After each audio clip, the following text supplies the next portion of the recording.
during the COVID lockdowns, probably poorer than they realized. They're finding out now, unfortunately. But the tech companies got a whole lot richer, and it's simple why. Politicians forced the entire population indoors at gunpoint, so millions of people had no choice but to live out their lives in the lonely hell of the internet. That turned out to be a disaster for America, as rising suicide rates now attest, but for Silicon Valley, it made for an epic payday. And that epic payday was soon reflected epically on the balance sheets of its biggest local lenders, which was called Silicon Valley Bank. In 2018, SVB had about $49 billion on deposit. 3 years later, that same bank had amassed more than $189 billion. That is a gargantuan increase in deposits over a very short period of time. It was certainly dramatic enough to have raised a very serious question, and an obvious one. What was Silicon Valley Bank going to do with all that money? Even in the San Francisco Bay Area, it would be hard to find qualified borrowers for $189 billion. You could not responsibly loan all of that money, even if you wanted to. So what would you do with it? Now, that's the question you would have asked if you were paying attention, both from inside SVB or from the federal regulatory agencies in Washington. But it turns out nobody was paying attention. Nobody thought to ask that or many other questions. Nobody thought to stress test Silicon Valley Bank in the middle of a boom. And of course, that turned out to be a grave mistake. But the remaining question is, what were they doing at SVB and at the other banks that have either failed or come close to failing over the last week? Well, they were doing what you would do if you were a mediocre but highly credentialed, irresponsible person with a narcissism complex who talked a lot about your ultra marathons and your commitment to climate change. If the central bank handed you trillions of dollars free with no strings attached, you would party like it was 1999. Or to update the reference, you would virtue signal like it was 2023. You would spend hundreds of millions of dollars bragging about what a good person you are. And that, of course, is exactly what they did. Consider Signature Bank. Now, Signature Bank was shut down by federal regulators this weekend on Sunday because it posed an imminent threat to the entire financial system. Its demise marked the third largest bank collapse in American history. Why did Signature Bank fail? We could give you the technical math-based answer, but here's the real reason. Signature Bank failed because it was corrupt. That's a strong charge. How do we know that? Well, simple. Its directors gave Barney Frank a board seat. That's it. Frank is the same person who was a member of Congress from Massachusetts, wrote the banking regulations imposed on Signature Bank and all the other banks by Washington after the '08 collapse. Barney Frank has never had a real job. He has spent his entire life in politics. He's elderly now, but he has no relevant experience or expertise. So the only reason that Signature Bank hired him is because he once regulated Signature Bank. Now, if we were looking at a foreign country, we'd describe that instantly as what? A payoff. The people who actually ran Signature Bank, meanwhile, the so-called bankers, did not seem to spend a lot of time banking. And of course, they didn't need to bank, really, because the Fed was guaranteeing them a never-ending torrent of cash in the form of free money. So what did they do? Well, here is Scott Shea, the chairman of Signature Bank, welcoming his employees to a meeting of the bank's critical Pride Council.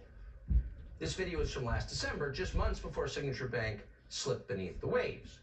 And the Pride Council in question, as you will see in a moment, featured a self-described genderqueer transmasculine person called Finn Brigham, who arrived to teach employees about pronoun use. Watch. I'm Scott Shea, chairman of Signature Bank, and it is a pleasure for me to welcome you to this multimedia, multicasted, multi-spatial meeting of the Pride Council. And I'm just thrilled that there are about 40 people in the room. I understand there are something like 190 people at watch parties. So hi to you all at the watch parties. You know, the most common pronouns that folks are familiar with are she and he.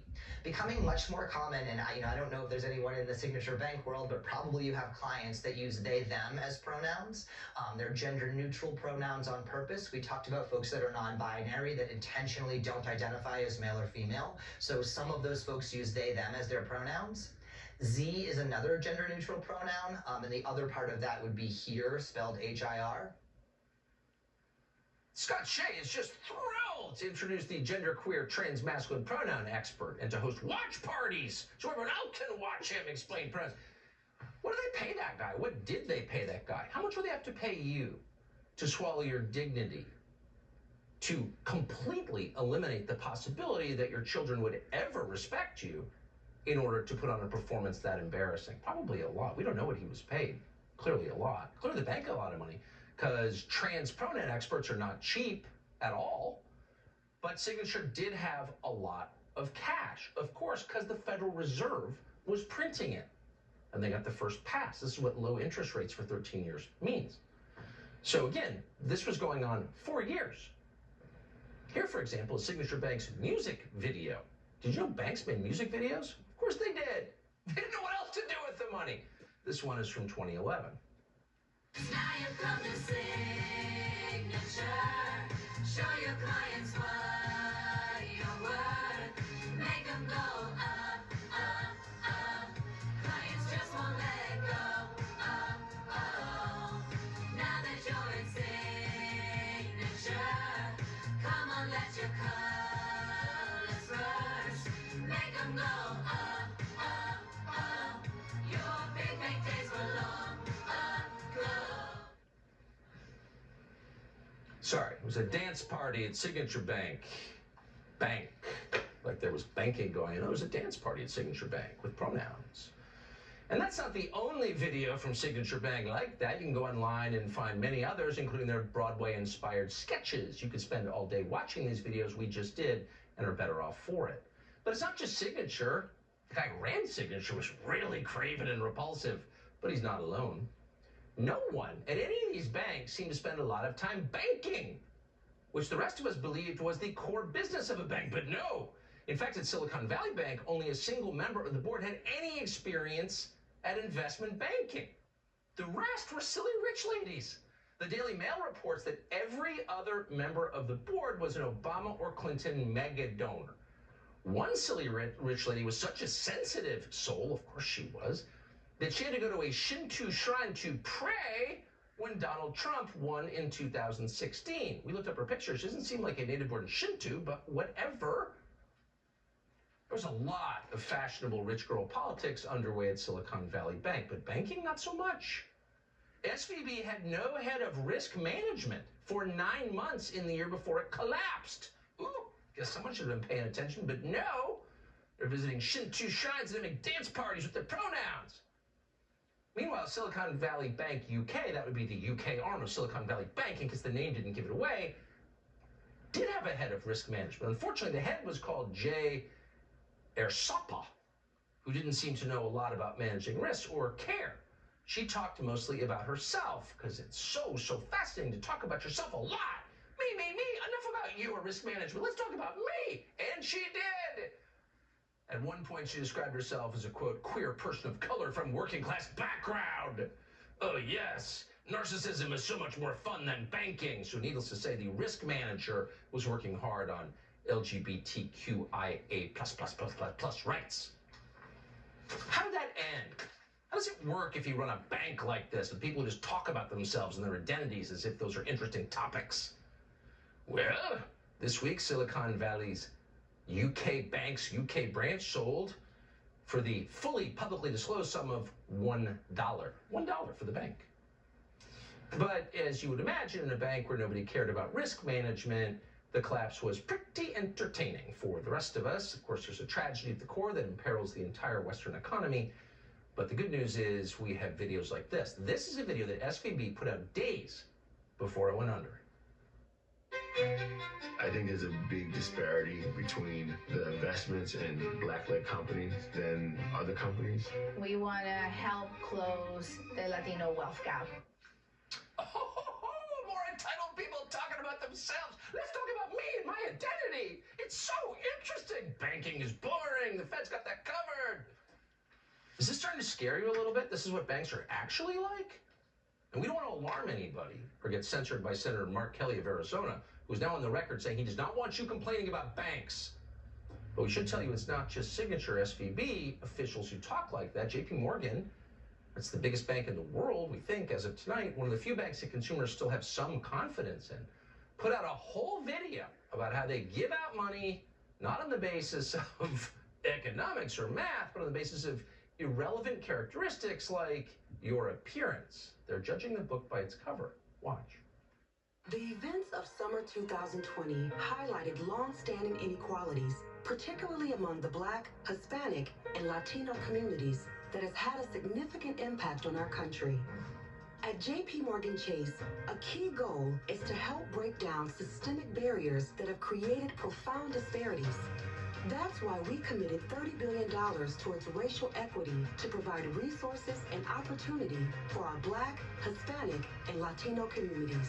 We've invested more than $100 million in minority-owned banks across the country and are building a more equitable and representative workforce.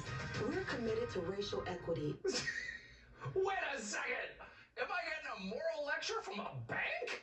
From a bank? Really? A bank is telling America how to live? Describing America's sins? You're a bank. Where's the left, by the way? 90 years ago in the 1930s, the last Great Depression, nobody would have sat still from a moral lecture delivered by a bank. But they're very common now. Why? Well, a little history. After 2008, a movement emerged called Occupy Wall Street. At the time, it was at the cutting edge of left-wing social activism. And it did seem kind of organic. Most of these things are completely fake, like BLM, obviously orchestrated. But Occupy Wall Street seemed kind of real. It seemed like angry people. And some people from Occupy Wall Street turned their attention to the head of JP Morgan. Of course, it's Jamie Dimon. They went to his office, they held signs outside for 24 hours a day, and they hassled other bank presidents too. And before long, a funny thing happened. Everybody in the media decided that Occupy Wall Street was boring. Anything about economics was boring, because who cares about carried interest? What's that? What we really want to talk about, they told you, is racial oppression and your role in it. And so we got a lot of that, only for like 12 years now. An endless parade of lies about this or that, your complicity in systemic racism, police shootings, they're everywhere. Everyone's getting killed by the cops. Hands up, don't shoot, remember that? So we're all still talking about that nonsense, ripping the country apart along racial lines, but guess what we're not talking about? Oh, banks! I guess who loves that? Banks! They deeply appreciate that.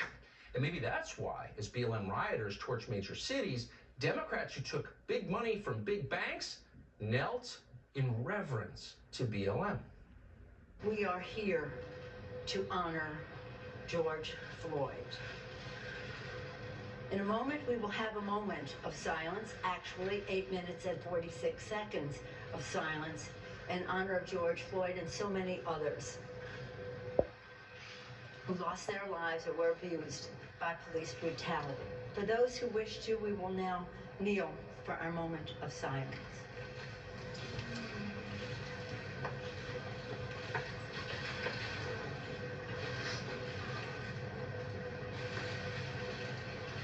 Oh, so great. What does everybody in that frame have in common? Well, they all have kente cloth robes on. A lot of them are wearing masks. No, but they're all bank shills. That's what it is. They're all bank shills. They're shills for finance. Of course, every single one of them, and particularly the utterly soulless Nancy Pelosi. She'll say anything on behalf of the banks.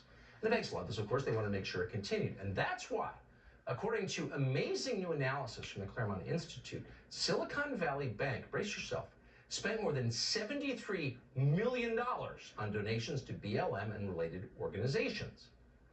Wow! And this is not personal funds. Apparently, these are bank funds.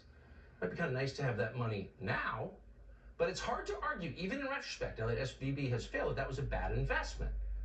Because even now, as banks are collapsing, no one in media is anxious to criticize banks, almost no matter what they do. It doesn't matter what they do. Even if they were to, just pulling this out of thin air, openly profiteer from a war in Eastern Europe that's killing hundreds of thousands of people. Oh, it turns out they are. And we know that because Zelensky, the president of Ukraine, and a very close friend of banks and BlackRock, is bragging about it. Watch. It is obvious that American business can become the locomotive that will once again push forward global economic growth. We have already managed to attract attention and have cooperation with such giants of the international financial and investment world as BlackRock, JP Morgan, and Goldman Sachs. So we're getting moral lectures from the banks, And we're getting a lecture on capitalism from some Ukrainian oligarch in a sweatshirt. Okay, now.